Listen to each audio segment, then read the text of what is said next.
The M says every letter makes sound and says Mom's gonna teach me to learn how to read. So we're going to talk about the 5 stages of learning to read. And what we're going to do is we're going to talk about how we start learning to read with a 5-year-old using these books and these books. And then as they get through this first beginning stage, then we're going to move on to these books. And then we're going to move on to these books. And then we move on to these books. And then finally, they read books like these books. And so I'm going to take you through the whole process of teaching kids to be great readers who love reading, who are not held back by learning challenges like dyslexia. So, the first thing we do when teaching a child to read is we read to them. So, the first step in learning to read would be reading their favorite books together. Leah loves Pete the Cat. She loves Little Bear's Big Adventure. And so we spend a lot of time reading books like this. And what we do is we read the same stories over and over and over.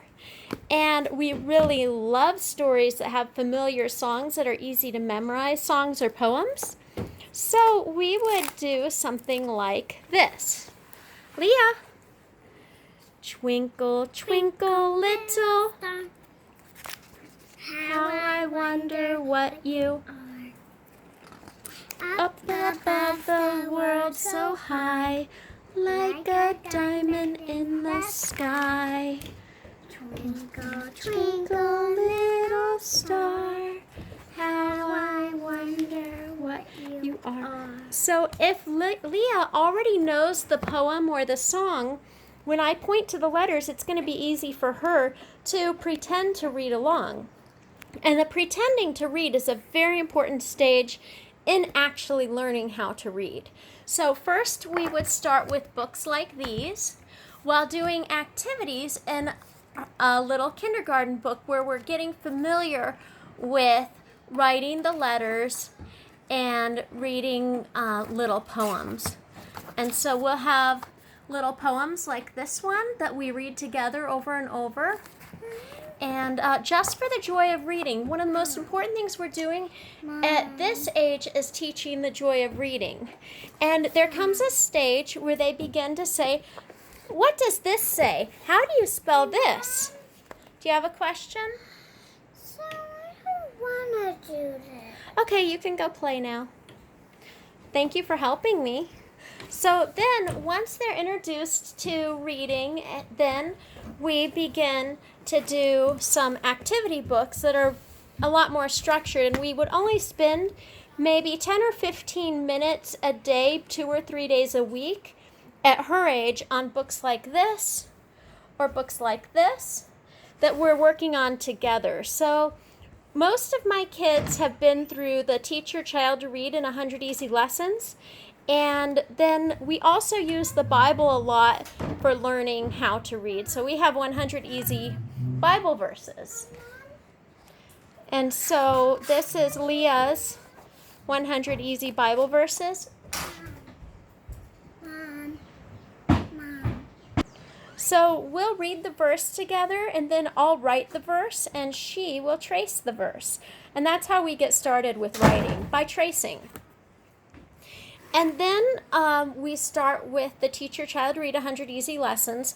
My dyslexic kids did not do well with this. And so we had to totally skip this with the dyslexics.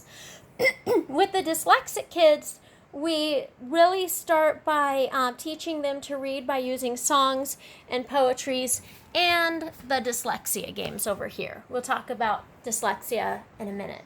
So then we do the little lessons, and we continue to read books, and then we can begin to work on more and more nursery rhymes.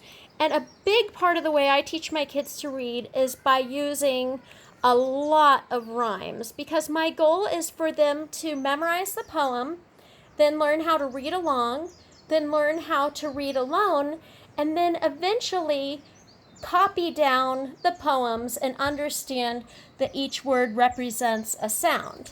Now, at the same time, we try to introduce books that don't require a child to be able to read well to be able to enjoy the book. It's very important that they can enjoy the experience of reading without reading. So this is a wonderful one for the little girls where it's all about storytelling and there are no words in the book. We make up the words, and little children feel very empowered when they can tell their own story and they can be creative.